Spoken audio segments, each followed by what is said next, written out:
Alors, j'aimerais simplement rentrer directement dans la parole. J'aimerais enseigner en ce matin. J'aimerais partager quelque chose que je pense que nous vivons dans une époque très importante en ce moment. Je ne sais pas si vous le croyez, je le crois sincèrement, qu'avec tant de choses qui se passent, le peuple de Dieu doit comprendre ce que signifie se préparer à ce qui arrive. Et donc, j'aimerais parler de ça. J'ai intitulé le sermon ce matin. Ça va paraître un peu... mais ne craignez point. Ça s'appelle le décret de mort. Le décret de mort. Prions et on va rentrer directement dedans. Père Céleste, bénis-nous Seigneur alors qu'on ouvre ta parole.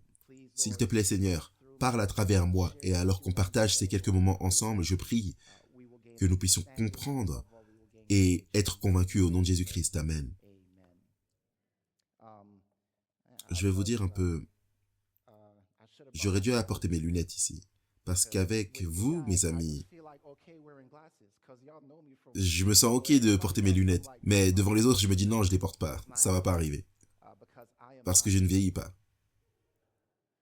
C'est du déni, c'est du déni. Avançons. Genèse 3, verset 17 à verset 19. La Bible dit ici, revenons un peu d'ailleurs. On va commencer à Genèse 1, 26. La Bible dit, faisons l'homme à notre image selon notre ressemblance, et qu'il domine sur les poissons de la mer, sur les oiseaux du ciel, sur le bétail, sur toute la terre et tous les reptiles qui rampent sur la terre. Dieu créa l'homme à son image, il le créa à l'image de Dieu, il le créa l'homme et femme. Ce que j'aimerais que vous puissiez comprendre ici, alors qu'on comprendre à dévoiler les Écritures, c'est que lorsque Dieu a créé l'homme à son image, c'est une autre façon de dire que le texte dit qu'il a fait l'homme à sa ressemblance, Donc la question, c'est de savoir à quoi Dieu ressemble. Lorsque la Bible dit Dieu a créé l'homme à son image, la simple question c'est à quoi est-ce que Dieu ressemble. Donc si vous deviez décrire à quelqu'un, si vous aviez un mot pour dire écoute, à quoi est-ce que Dieu ressemble, ce serait quoi votre mot? Vous diriez tous la même chose. Vous diriez Dieu est amour. Donc quand Dieu a créé l'homme à son image, à sa ressemblance, Dieu a créé l'homme pour aimer. Dieu a créé l'homme comme un être d'amour. D'abord, donc 1 Jean 4, 7 nous dit que Dieu est amour. Dieu est amour. Donc quand l'homme a été créé à l'image de Dieu, cela signifiait qu'il a été fait pour aimer. Fait pour aimer. Donc nous savons ce qui se passe, ok? Dans Genèse chapitre 3, le serpent vient au jardin et il tente Ève.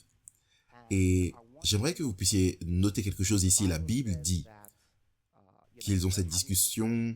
Elle dit que Dieu a dit qu'on ne peut pas le toucher ni le manger de peur qu'on meure. Et puis le serpent dit, tu ne mourras pas. Verset 6 plutôt, Genèse 3, 6. La femme vit que l'arbre était bon à manger, agréable à la vue, et qu'il était précieux pour ouvrir l'intelligence. Elle prit de son fruit et en mangea, et elle en donna aussi à son mari qui était auprès d'elle, et il en mangea. Les yeux de l'un et de l'autre s'ouvrirent. Ce que j'aimerais que vous puissiez comprendre ici, c'est que la Bible dit que c'est lorsque la femme a vu que l'arbre était bon à manger. Donc ensuite, elle dit que leurs yeux ont été ouverts. Donc nous savons que les yeux de la femme n'étaient pas fermés avant cela, parce qu'elle a vu que l'arbre était bon à manger. Donc qu'est-ce que ça signifie qu'elle a vu que l'arbre était bon? Quand vous voyez quelque chose, quand vous dites, vous parlez à quelqu'un, vous dites, ok, je vois ce que tu veux dire. Qu'est-ce que vous êtes en train de dire là? Vous quoi? Vous comprenez. Vous comprenez. Donc, quand Adam et Ève ont péché, leur compréhension a changé. Pas vrai?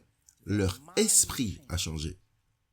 Et quand leur esprit a changé, ils n'étaient plus à l'image de Dieu. Vous comprenez ce que je dis? Ils n'étaient plus à l'image de Dieu. Maintenant, ils sont à l'image de quelqu'un d'autre. Qui est ce quelqu'un d'autre? C'est Satan. Et Satan est venu sous la forme du serpent, dont la Bible dit maintenant c'est la créature la plus subtile, la plus intelligente que n'importe quelle autre bête des champs. Donc l'homme passe de l'image de Dieu à l'image de la bête. Ok, vous me suivez tous? Oui, en fait, j'ai mes lunettes. Merci. Maintenant, je peux voir. Ok. Et ce que je déteste avec ça, c'est que dès que je les mets, j'ai le sentiment qu'il faut que je les enlève. Parce que c'est juste pour voir de près. Bon, où est-ce que j'étais? Éphésiens 1:18 et qu'il illumine les yeux de votre cœur. Juste pour démontrer que l'œil ouvert est synonyme de la compréhension qui est ouverte. Donc, qu'est-ce qui était ouvert quand Adam et Ève ont péché? C'est ce que la Bible appelle l'esprit charnel. L'esprit charnel est inimitié contre Dieu parce qu'il ne se soumet pas à la loi de Dieu et ne le peut pas. Adam et Ève, en péchant, en se détournant de Dieu, ils passent maintenant de l'image de Dieu, qui est amour, à l'image de la bête, à l'image de ce serpent, qui est l'esprit charnel. Ils ont maintenant un esprit charnel. Et puis vient la réunion dans le jardin. Juste au moment où Dieu vient dans le jardin, et la Bible nous dit que Dieu est sur le point de parler à Adam et lui annoncer sa punition. Alors j'aimerais que vous puissiez réfléchir à ça un instant. Genèse 3:17, la Bible dit, il dit à l'homme, puisque tu as écouté la voix de ta femme et que tu as mangé de l'arbre au sujet duquel je t'avais donné cet ordre, tu n'en mangeras point. Le sol sera maudit à cause de toi. C'est à force de peine que tu en tireras ta nourriture tous les jours de ta vie. Il te produira des épines et des ronces et tu mangeras de l'herbe des champs. Et écoutez ce verset. C'est à la sueur de ton visage que tu mangeras du pain jusqu'à ce que tu retournes dans la terre d'où tu as été pris, car tu es poussière et tu retourneras à la poussière. Donc, qu'est-ce que Dieu dit à Adam et Ève ici? Il leur dit que vous allez quoi? Vous allez mourir. Et c'est ce que j'appelle le décret de mort de Dieu. Ok? Vous me suivez? C'est Dieu qui prononce la mort sur Adam et Ève. Mais voici une question. Sur quel Adam et Ève est-ce qu'il est en train de prononcer ce décret de mort? Les Adam et Ève charnels. Regardez ça maintenant. Quand Dieu crée Adam et Ève, il les crée à son image, à sa ressemblance. Ils sont purs, ils sont justes, ils sont saints, ils sont bons. Mais ce n'est qu'après avoir péché. Et maintenant, vous avez en gros un nouvel Adam. Un Adam différent. Un Adam pécheur. Et donc, j'aimerais que vous puissiez comprendre la gloire de ce texte. Sur qui Dieu prononce la mort? Il prononce la mort sur l'Adam pécheur. En d'autres termes, il dit, écoute, homme pécheur, tu dois mourir. Est-ce que c'est une bonne nouvelle? Je veux dire, pensez-y. On se dit, waouh, le péché est venu dans le monde et on se dit, oh Dieu. Mais j'aimerais que vous puissiez comprendre que même dans ce qui semble être une malédiction de la part de Dieu, vous pouvez voir la bénédiction de Dieu. Parce que maintenant, il prononce la mort sur l'homme pécheur. Et la Bible dit, dans Romains chapitre 5, verset 12, comme par un seul homme, le péché est entré dans le monde et la mort par le péché. Et donc, la mort a été transmise à tous les hommes, car tous ont péché. En d'autres termes, cette condamnation à mort est pour chaque homme. Mes amis, c'est la bonne nouvelle. Ce décret de mort, Dieu dit à toute l'humanité que vous devez mourir. Et il est passionné à ce sujet. Il veut réellement, vraiment, que nous mourions. Wow, eh bien pourquoi est-ce que Dieu voudrait que nous mourions?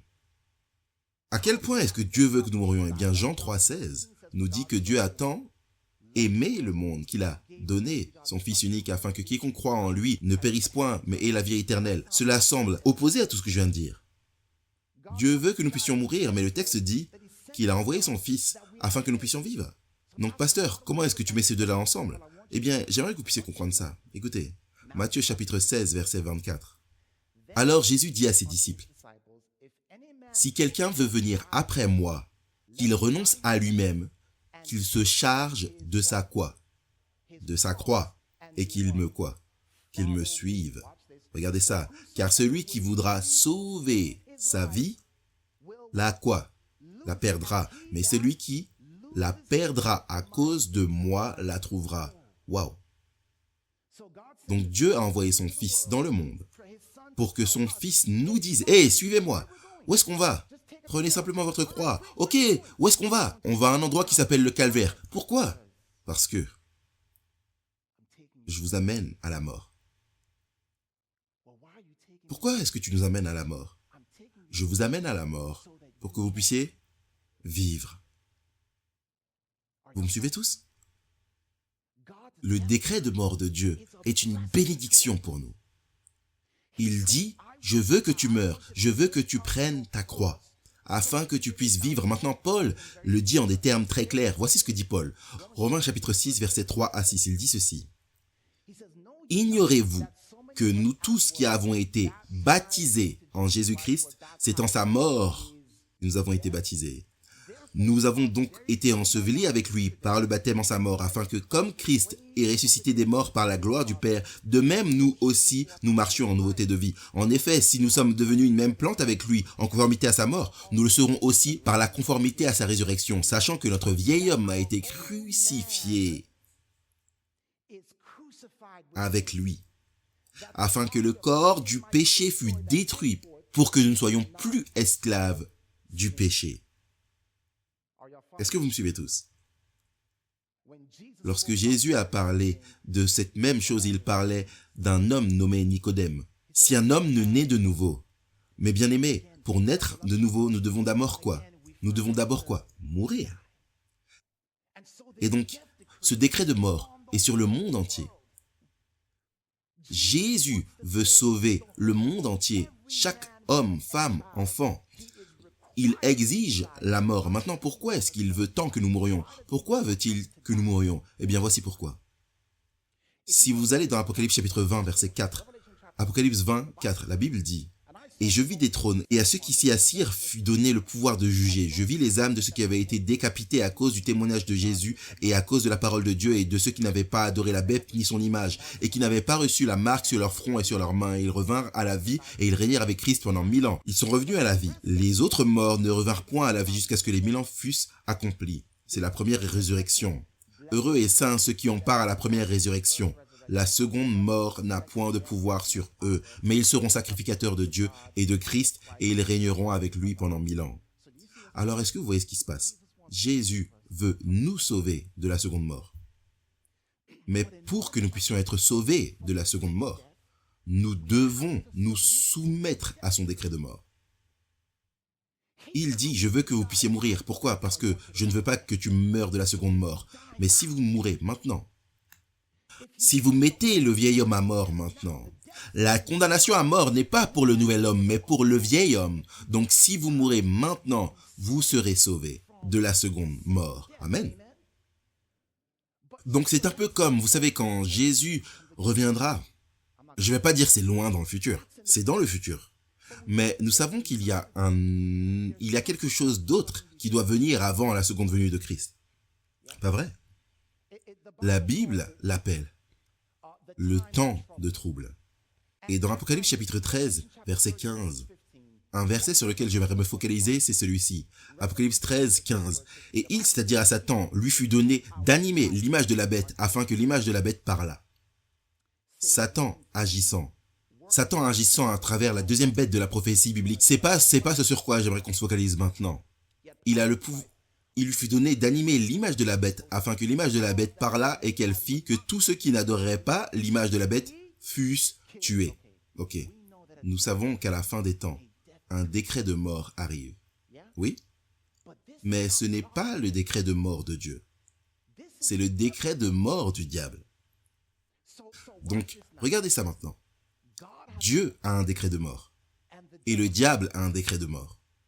Dans le décret de mort de Dieu, il dit « J'ai besoin que tu meures à toi-même », en particulier pour le peuple de Dieu à la fin des temps. La raison pour laquelle il veut que nous puissions nous soumettre à ce décret de mort, c'est parce que lorsque le diable initie son décret de mort, cela n'aura aucun effet sur ceux qui sont déjà morts.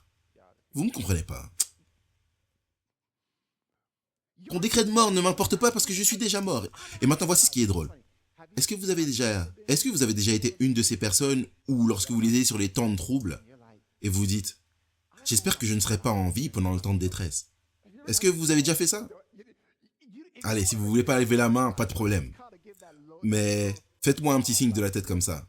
Eh bien, devinez quoi, mes amis? Chacun d'entre nous devrait dire cela. Est-ce que vous avez compris ce que je viens de dire? Chacun d'entre nous devrait prier pour que le moi ne soit pas vivant lorsque le temps de trouble arrive. Car si le moi est vivant, il va répondre au décret de mort du diable, parce que le moi ne veut pas quoi? Mourir. Et le moi fera tout ce qu'il faut pour vivre. Et donc Dieu dit, écoutez, j'ai besoin que vous puissiez mourir au moi maintenant, en particulier mes amis à la fin des temps, parce qu'un temps approche où le diable émettra ce décret de mort. Et si vous êtes en vie, si vous êtes en vie à cette période de trouble, c'est fini pour vous. C'est fini pour vous. Donc j'ai besoin que tu meurs, j'ai besoin que tu meurs au moi, j'ai besoin que tu sois mort. Et écoutez, la chose que nous devons comprendre au sujet d'être mort, c'est ceci. Parce que Dieu ne nous demande pas simplement de mourir sans raison. Il y a quelque chose derrière la mort qui est puissant. Le décret de mort de Dieu. Donc la Bible dit dans Jean chapitre 12, versets 24-25, elle dit en vérité, je vous le dis, si le grain de blé qui est tombé en terre ne meurt, il reste seul. Mais s'il meurt, il porte beaucoup de fruits. Vous savez quels sont les mots suivants? Celui qui aime sa vie la perdra. Et celui qui hait sa vie dans ce monde la conservera pour la vie éternelle. C'est le tout prochain verset. Alors, ce que Dieu dit, c'est ceci. Si tu meurs, quelque chose va arriver. Regarde à nouveau le texte. Quelle est la preuve de la mort? Quoi? Dis-le encore. Encore une fois. Fort. La preuve que tu es mort, c'est les fruits. La preuve de la mort. Si je suis mort en Christ, la preuve, c'est le fruit de l'esprit. L'amour, la joie, la paix, la patience, la bonté. Maintenant, combien d'entre vous ont déjà essayé de faire des fruits? Est-ce que vous avez déjà essayé? Est-ce que vous avez déjà fait des tartes auparavant? Et vous avez fait des spaghettis? Pouvez-vous faire des fruits? Vous ne pouvez pas faire des fruits, n'est-ce pas? La seule chose que vous pouvez faire pour produire du fruit, c'est quoi? Mettre la graine en terre. Est-ce que vous me suivez tous? Quand vous mettez la graine en terre, vous arrosez la terre, vous ne creusez pas pour aller dire, ok, est-ce qu'il se passe quelque chose là? Vous la mettez en terre et vous faites confiance au processus. Pas vrai? Combien d'entre nous ont essayé de produire du fruit auparavant? Ne levez pas la main, ne levez pas la main. Mais vous comprenez ce que je suis en train de dire, pas vrai? Vous dites, ok, le fruit de l'esprit, c'est quoi? L'amour, la joie, la paix, la bonté, la patience. Je suis heureux aujourd'hui. Vraiment? Nous produisons, nous essayons de faire du fruit. Mais ce n'est pas comme ça que ça se passe. La seule chose sur laquelle j'ai besoin que tu te concentres, c'est la mort. Et si tu meurs, je m'occuperai du reste. Si tu meurs, je vais m'occuper du reste. Je vais produire ce fruit. Je vais provoquer le fruit de l'amour, la paix, la patience, la bonté, la foi, la douceur, la tempérance. Maintenant, croyez-le ou pas, nous avons presque fini. Je sais que vous, les anciens, vous vous dites, mais qu'est-ce qui vient de se passer? Qu'est-ce qu'il a dit? Non, non. Écoutez, comment est-ce qu'on obtient du vin? Vous l'obtenez à partir de fruits. Pas vrai? La Bible dit qu'à la fin des temps, il y aura une entité nommée Babylone qui va tenter de faire boire au monde entier le vin de quoi? De la colère de Babylone. Maintenant, j'ai besoin que vous puissiez comprendre quelque chose ici. Peu importe ce que c'est ce vin, il produit la colère. Est-ce que vous me suivez? Ce vin est conçu pour inciter les gens à se mettre en colère. C'est le but de ce vin. Maintenant, regardez ça. Le vin, on l'obtient à partir de fruits fermentés. Alors devinez quoi? Qu'est-ce que le diable essaye de faire? Il essaie de fermenter votre amour, votre joie. Il essaie de les faire pourrir. Il essaie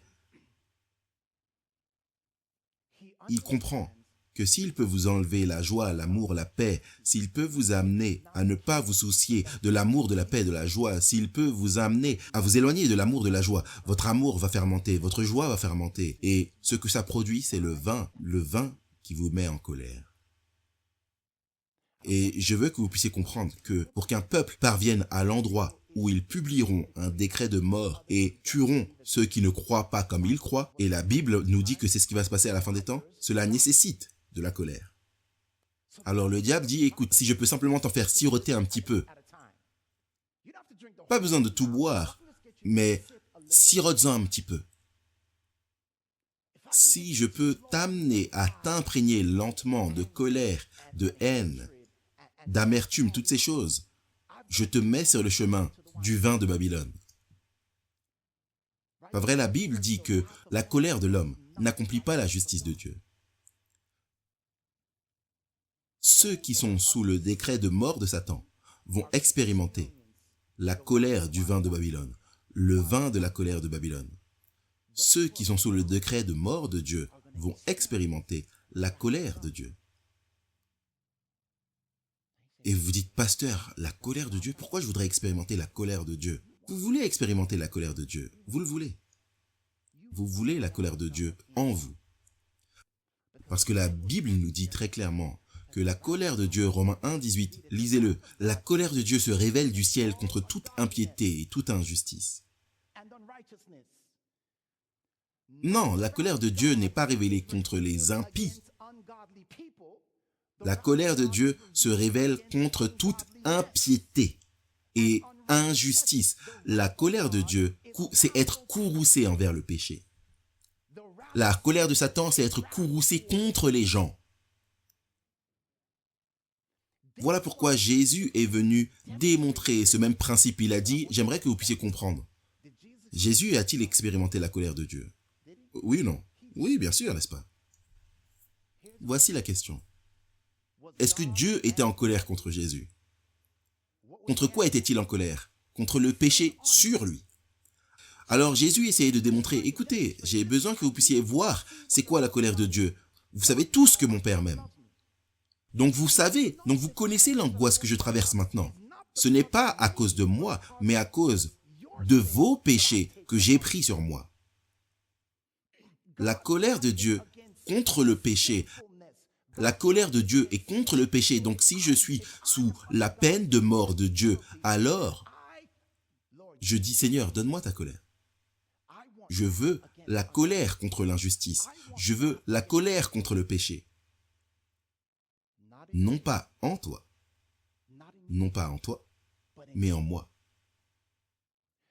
Seigneur, aide-moi à être en colère contre le péché en moi. Aide-moi à être énervé contre la méchanceté en moi, dans mon cœur. Et ainsi maintenant, la colère de Dieu en vous produit la justice. La colère de Dieu en vous agit avec diligence. Je ne me souviens plus où se trouve le texte. Je pense que c'est dans 1 Corinthiens où il parle. Oui, la tristesse selon Dieu. Quel empressement n'a-t-elle pas produit? Quelle justification, quelle indignation. Il parle d'être en colère contre le péché en vous-même. Et quand vous commencez à vivre ce genre de vie, les autres personnes vous regardent et ils se disent « Waouh, qu'est-ce que tu as? C'est quoi ce truc du christianisme? Je vais être comme ça, je vais être comme toi maintenant. » Il me reste 2 autres choses que j'aimerais partager et je vais terminer. Donc, j'aimerais que vous puissiez comprendre que Jésus, lorsqu'il était sur la croix, Satan essayait de le mettre en colère. Vous comprenez ce que je suis en train de dire? Tout le point, c'était, si je peux l'amener à riposter, si je peux le pousser à se mettre en colère. Donc, il essaye de se moquer de lui, de le battre, de faire toutes ces choses pour obtenir une réponse de sa part qui le ferait réagir dans la colère. Je pensais à ça en ce matin alors que je conduisais. Et je ne sais pas, je ne sais pas si la Bible dit que Moïse a frappé le rocher. Je ne me souviens plus. Mais est-ce qu'elle dit qu'il a frappé le rocher avec colère? Ou énervement? Ou est-ce que j'ai lu ça dans l'esprit de prophétie? Mais nous savons que lorsque Moïse a frappé le rocher, il l'a frappé 2 fois et il l'a frappé dans la colère. Allez, je vais chercher de l'eau pour vous, rebelles. Boum. Et ce simple moment où il boit du vin a fait toute une différence dans l'avenir de Moïse. Nous savons qu'il a dû mourir, mais loué soit Dieu. Dieu l'a ressuscité et l'a amené au ciel. Mais ce que j'aimerais que vous puissiez voir, c'est que c'est la même chose qui est arrivée à Jésus. Alors que le diable essayait d'exercer cette colère et de le mettre en colère, cela arrivera au peuple de Dieu à la fin des temps. Lorsque la Bible dit que les 4 vents vont se déchaîner, vous savez ce que les vents représentent, pas vrai? Les luttes. Le diable va essayer de déclencher toutes sortes de conflits dans l'espoir d'obtenir cette réponse de votre part. Mais si vous êtes mort, vous me suivez? Si vous êtes mort, si vous avez déjà été soumis au décret de mort de Dieu, vous n'allez pas avoir à vous inquiéter de ce qu'apportent les conflits. Vous n'allez pas avoir à vous inquiéter au sujet du décret de mort du diable à la fin des temps. Vous n'aurez pas à vous inquiéter de cette seconde mort parce que devinez quoi? Vous êtes déjà mort. Et je l'ai fait volontairement. Le fruit de l'esprit se manifeste en vous et bien aimé, c'est finalement ce qu'est le scellement. On regarde le scellement comme « Oh, j'observe le sabbat ». Non, bien aimé, le sabbat, c'est le signe que vous vous reposez.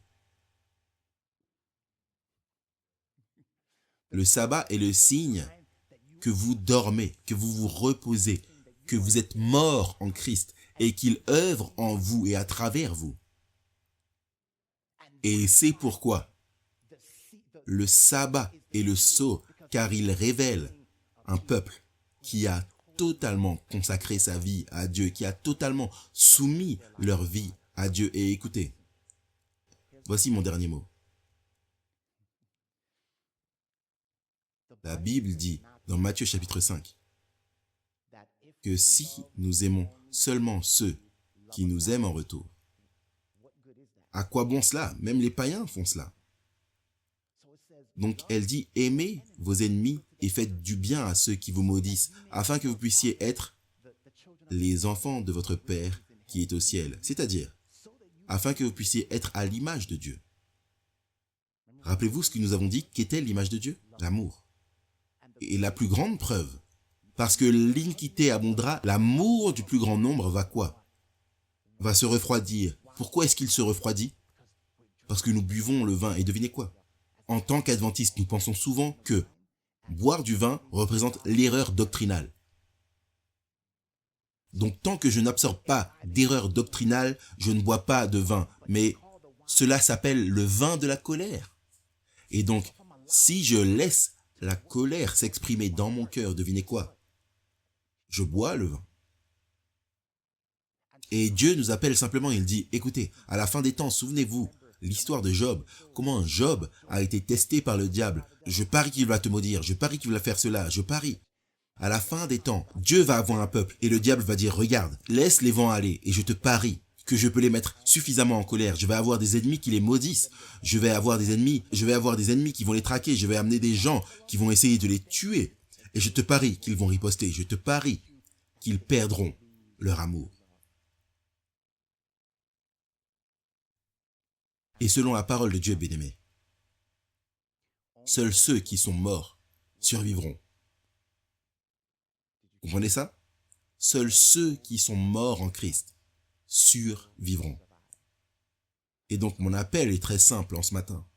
Seigneur, aide-moi à mourir au moi. Aide-moi à arrêter de me focaliser sur la création de fruits, mais aide-moi simplement à apprendre à mourir au moi, afin que tu puisses produire ce fruit en moi. Seigneur, je veux être sous ton décret de mort. Aide-moi à mourir, afin que je puisse vivre avec toi pour toujours. Si tel est votre désir, je vous demande de vous lever avec moi, alors que nous prions Père Céleste. Nous aimerions te remercier, Seigneur, de nous avoir parlé en ce matin. Te remercions, Seigneur, pour ta miséricorde envers nous. Je te remercie, Seigneur, pour ta bonté envers nous, même lorsque nous ne le méritons pas. S'il te plaît, Seigneur, enseigne-nous. Enseigne-nous à être à ton image. Enseigne-nous à aimer comme tu aimes. Enseigne-nous, Seigneur, à mourir au moi, afin que ton fruit puisse être manifesté dans nos cœurs. C'est notre prière. Au nom de Jésus. Amen. Amen.